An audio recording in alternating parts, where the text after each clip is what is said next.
Nung mga nakaraang holiday, nagbakasyon itong si Lando sa probinsya nila. Pagbalik niya ng Maynila sa condominium niya, tampak ang labahin niya, tampak din ang mga urungin. Napakakalat. Ngayon, naisipan niyang tawagan yung kumpare niya si Boy. Paring Boy, nasan ka ba?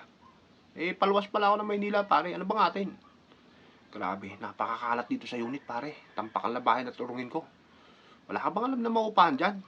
Napakadali naman ng problema mo. Ibaba ka dyan sa condo mo. Napakaraming pick-up girl dyan sa baba. Yun na lang ang tawaran mo. Ba, magandang idea yan, pare. Salamat sa tip. Ngayon, pagbaba ni Lando, nakakita siya ng isang bebot. Napakaiksi ng short. Makapal ng makeup. Miss, pick-up girl ka ba? Opo, sir. Sabi ng babae. Magkano naman? 3K po. Ang mahal naman. Wala bang bawas?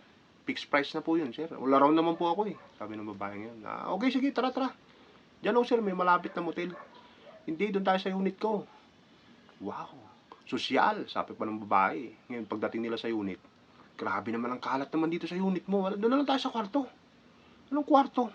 Di ba pinikap mo ako dahil doon? Hindi. Maglinis ka rito. Urungan mo lahat ng uurungan dyan. Maglaba ka na rin. Aalis muna ako. Pagbalik ko na lang yung 3K mo, ha?